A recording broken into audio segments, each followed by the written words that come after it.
What if the true villain of A Nightmare on Elm Street wasn't Freddy Krueger, but the silence of an entire town? Freddy might haunt your dreams, but what created him is far more disturbing.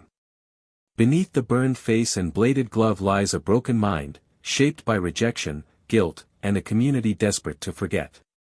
Get ready, this story will change the way you see monsters, and the people who create them. Before he became a name whispered in fear, Freddy Krueger was just another forgotten soul in the shadows of Springwood. The town looked peaceful, white fences, trimmed lawns, and children playing in the streets. But peace, as it turns out, can be the perfect disguise. Freddy grew up in the corners no one wanted to see, surrounded not just by poverty or rejection, but by silence. That silence would become his cage, and later, his weapon. He wasn't born a monster. He was shaped by a world that refused to acknowledge him. A child raised without warmth becomes a man without direction. And in that void, the mind seeks meaning, any meaning. Psychologists call it attachment deprivation, where the absence of connection leads to emotional numbness and disassociation. Freddy was left to build his identity in isolation, invisible yet quietly observing. Waiting. The adults in town whispered, but no one intervened. Rumors floated around him, but never landed. That's the curse of collective avoidance. When everyone assumes someone else will act, no one does. Freddy became a ghost long before his face was ever burned. And like many ghosts, he began to haunt in subtle ways, testing limits, bending rules, and watching how far the world would let him go. No one asked why. They just looked away. Springwood itself became a character in his creation. A town obsessed with keeping its surface clean, even if that meant burying its mess beneath layers of denial. The people didn't want justice. They wanted silence. And in doing so, they planted a seed in Freddy's mind, that fear was more powerful than truth. That erasing something could be easier than understanding it. That silence could protect them. But there was something else. Something no one could see coming. In the quiet corners of Freddy's mind, something had begun to grow, not just pain, not just rage, but a twisted kind of clarity. But there was something no one saw coming. Something that would soon turn nightmares into reality.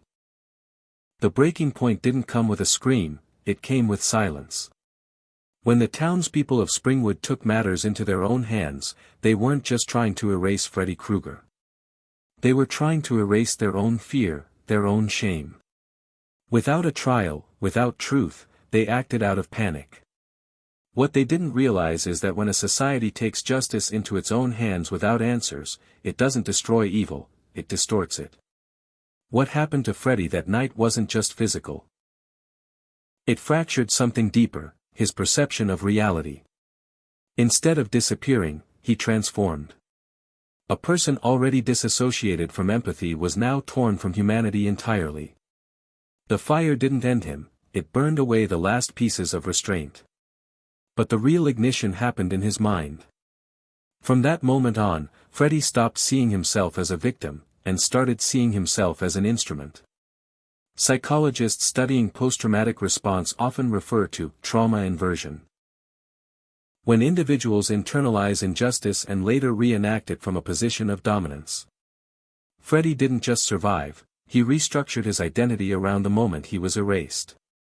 In his subconscious, the line between justice and revenge began to blur.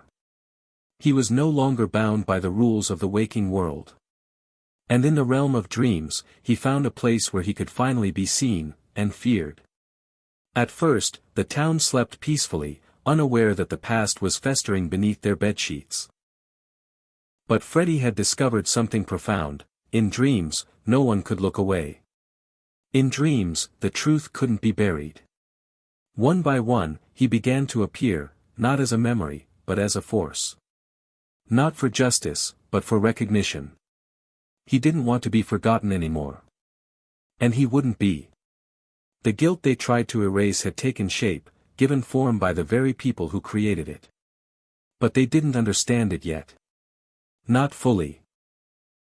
And it was right there, in the false peace of their sleep, that everything began to fall apart. The Freddy Krueger who returned was not the same man the town had tried to erase. He was no longer bound by flesh or laws. In dreams, he became untouchable, limitless, and terrifyingly creative. But what made him dangerous wasn't just his power, it was his intention. Freddy didn't lash out at random. He chose with precision. Each victim represented something. Each encounter was a reflection of his warped moral system. His methods weren't chaotic. They followed a pattern. Symbolic, almost ritualistic. The children of Springwood weren't simply targets, they were mirrors. In their fear, Freddy saw recognition. In their screams, he heard validation. What began as vengeance evolved into something deeper, a performance. And every performance needs an audience. But this stage was made of nightmares, and Freddy was both actor and director. Psychologically, Freddy represents a form of cognitive control through dream projection. A phenomenon explored in sleep studies, where lucid dreamers influence outcomes to regain a sense of agency. For Freddy, this became weaponized. The dreamscape was a canvas, and his rage was the paint. He didn't just chase fear, he engineered it. He built entire dream worlds tailored to each mind, twisting innocence into terror with disturbing creativity. What's more chilling is that Freddy began to develop rules, an internal logic that mimicked morality. He wasn't a wild force, he was a judge. But one whose courtroom had no defense, no mercy, and no appeal. He started to see himself as the ultimate consequence of the town's denial. The punishment not just for their silence, but for their refusal to face what they had done. And that's when the true horror emerged. Freddy didn't need to exist in the real world anymore. He had found something more powerful than presence, he had become an idea. Something parents couldn't stop, teachers couldn't explain, and science couldn't reach. He was the embodiment of unresolved guilt, weaponized through fear. But the real monster wasn't him, not yet. That version was still evolving, still hiding in the shadows of the mind, waiting for the moment to fully awaken. There comes a moment in every descent when turning back is no longer possible. For Freddy Krueger, that moment wasn't marked by violence, it was marked by clarity. As he drifted deeper into the dream realm, Freddy began to understand something most people never realize: fear is not just an emotion. It's currency. And in the subconscious, he was becoming rich. In that place beyond reason, Freddy constructed a world where pain wasn't just punishment, it was communication. He didn't hunt arbitrarily. He built nightmares that forced his victims to confront their own insecurities, their hidden truths. The dreamscape became a distorted therapy room, and Freddy played the role of therapist, judge, and executioner. He believed he was giving people exactly what they deserved, truth with no escape. This is where the true ethical rupture occurs. Freddy's mind adopted a dangerous logic: if the system failed to punish the guilty, then he would redefine guilt. The children became collateral for the sins of their parents, symbols rather than individuals. And in doing so, Freddy crossed the threshold into moral inversion, when a person no longer sees themselves as evil, but as the only one who sees clearly. Psychologists refer to this as moral disengagement, a concept defined by Albert Bandura. It's the process through which individuals justify harmful behavior by convincing themselves it serves a greater good. Freddy didn't believe he was cruel. He believed he was necessary. In his eyes, he was the only one with the courage to unearth the truth buried in the collective silence. That's what makes him so terrifying. He didn't want redemption. He didn't seek forgiveness. Freddy saw every nightmare as a lesson. Every scream as a confession. And in the shadows of the subconscious, he became the preacher of a twisted sermon: you can lie to the world. But you can't lie to your dreams. And so the question lingers, echoing through the silence of the night: what if the real villain is the one who finally told the truth? By now, Freddy Krueger had transcended the need for physical form. He didn't just exist in dreams, he thrived there. And what may seem like random horror was, in truth, the product of a disturbingly precise mind. Every action, every twisted vision he crafted, followed a chilling internal logic. Freddy wasn't chaotic. He was methodical. And that's what made him unstoppable. To understand Freddy is to enter the realm of psychodynamic theory, where repressed trauma, guilt, and unmet emotional needs reshape the subconscious. His dream attacks mirrored the fears, weaknesses, and unresolved emotional scars of his victims. He didn't invent their nightmares, he unearthed them.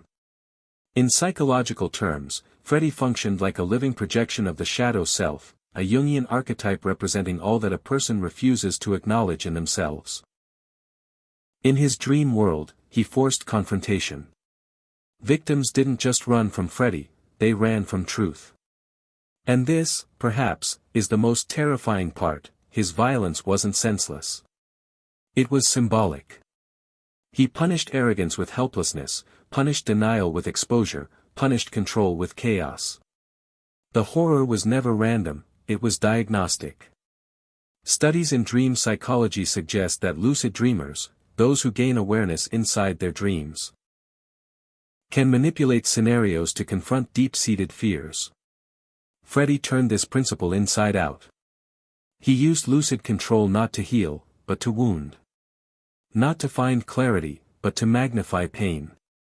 His actions followed a terrifying equation: the deeper the fear, the greater the control. When compared to other fictional figures, Freddy isn't just another villain, he's a phenomenon. Unlike slashers who stalk in silence, he speaks. He taunts. He wants you to know he sees you. That self-awareness is critical. Freddy doesn't lose himself in madness, he embraces it. Not as dysfunction, but as evolution. He believes he has become what the world made him to be. And in his mind, that's justice. And that's the coldest truth of all. Freddy Krueger wasn't acting out of chaos. He wasn't lost in delusion. It wasn't madness. It was cold, calculated clarity. Freddy Krueger may have been born from fear, but what he left behind was something far more lasting: doubt. Even after his apparent defeat, his presence lingers, not just in nightmares, but in culture, in memory, in every story that ends with a door creaking open at night. Freddy didn't just haunt people, he infected ideas. He became a myth so potent that even disbelief couldn't protect you. Because his real power was never in what he did, it was in what he represented. Springwood was never the same. Not because of the loss, but because of the silence that returned afterward. Once again, the town tried to move on, to bury the past beneath routine and routine beneath denial. But myths don't fade when ignored, they spread. Freddy's story became a whispered warning, passed from generation to generation. A reminder that what's hidden eventually surfaces. That nightmares don't end when you wake up. Sometimes, that's when they begin. Psychologists have long studied transgenerational trauma, the theory that unaddressed emotional wounds can echo through families, even communities. Freddy Krueger is fiction, but what he symbolizes is painfully real: the consequences of unresolved guilt, and the damage silence can cause. His legacy forces us to question not just what we fear, but why we refuse to confront it. And as much as society tries to draw a line between good and evil, Freddy blurs that line with disturbing ease. He wasn't created in a vacuum. He was shaped by neglect, forged in fear, and sharpened by abandonment. In that sense, he's not a foreign invader, he's a reflection of what we avoid, of what we fail to protect, of what happens when a community chooses comfort over courage. So what remains after Freddy? A story? A warning? Or a possibility that as long as injustice hides behind silence, as long as we pretend not to see the cracks in the system, something like him can always return. Maybe not with claws. Maybe not in dreams. But maybe, he was never the last.